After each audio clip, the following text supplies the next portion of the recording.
স্বৈরাচারী হাসিনা সরকারের পতন ঘটাতে গিয়ে যে সমস্ত ছাত্ররা জীবন দিয়েছে তাদেরকে তো আমরা আর ফিরে পাবো না, কিন্তু যারা আহত হয়ে হাসপাতালের বিছানায় যন্ত্রণাদায়ক দিন কাটাচ্ছে তাদেরকে নিয়ে না আছে কোনো খবর, না আছে কোনো সাহায্য সহযোগিতা।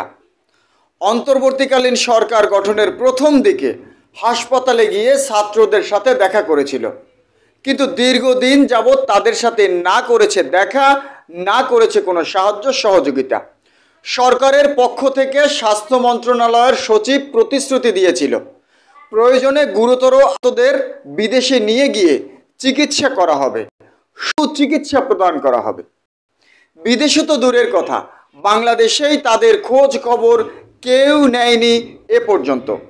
চিকিৎসার খরচ বহন করেনি অন্তর্বর্তীকালীন সরকার, এমন আক্ষেপ নিয়েই একজন আহত যোদ্ধা তার মনের ভাব প্রকাশ করেছেন। সমাজের বিত্তবানরা তাদেরকে দান হিসেবে চিকিৎসার খরচ দিচ্ছেন, তা দিয়েই কোনো মতে টেনে টুনে চলছে তাদের চিকিৎসা।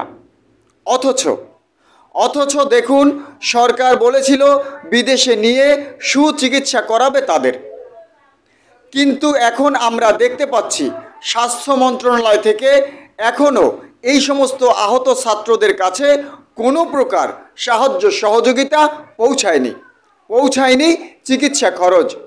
এমতো অবস্থায় সরকারের করণীয় কি সে বিষয়ে জানতে চাইছি আমরা সাধারণ জনগণ। আমার কথার সাথে একমত হলে ভিডিওটি আপনি এখনই শেয়ার করে দিন। ঝিনাইদহের হাসিব রহমান টাকার অভাবে উন্নত চিকিৎসা করাতে না পেরে অবশেষে তার বাম চোখ হারালেন। একটি চোখে বুলেট বিদ্ধ হয়েছিল আর সেই চোখটি তিনি এখন হারালেন, কিন্তু অন্তর্বর্তীকালীন সরকার প্রতিশ্রুতি দিয়েছিল তারা উন্নত চিকিৎসা দিবে, প্রয়োজনে বিদেশে নিয়ে। তাহলে কেন হাসিব তার চোখ হারালো? তাহলে কি শুধুই ক্ষমতার জন্য ক্ষমতার যুদ্ধ হয়েছিল, নাকি মানবাধিকারে ফিরে পাওয়ার জন্য যুদ্ধ হয়েছিল? এত ছাত্র জনতার প্রাণ দেওয়া কি বৃথা ছিল? কেন উন্নত চিকিৎসা দেওয়ার কথা বলেও সামান্য চিকিৎসার খরচ বহন করা হচ্ছে না?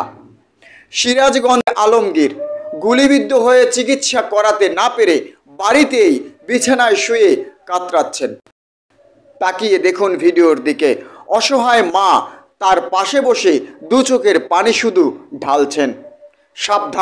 সাবধান হয়ে যান, এই চোখের জল যেন আপনাদের অভিশাপের কারণ না হয়ে দাঁড়ায়।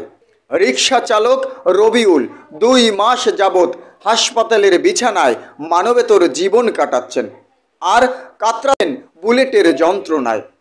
কেন তাদের উন্নত চিকিৎসা দিয়ে দ্রুত সুস্থ করে তোলা হচ্ছে না? তাদের পরিবার পরিজন কিভাবে দিন কাটাচ্ছে সে খবর কি কেউ রেখেছে? মুক্ত নতুন বাতাস পাওয়া বর্তমান সমাজ সেই খবর রেখেছে? অন্তর্বর্তীকালীন সরকার কতটা সুনজর রেখেছে এই সমস্ত খেটে খাওয়া মানুষের দিকে?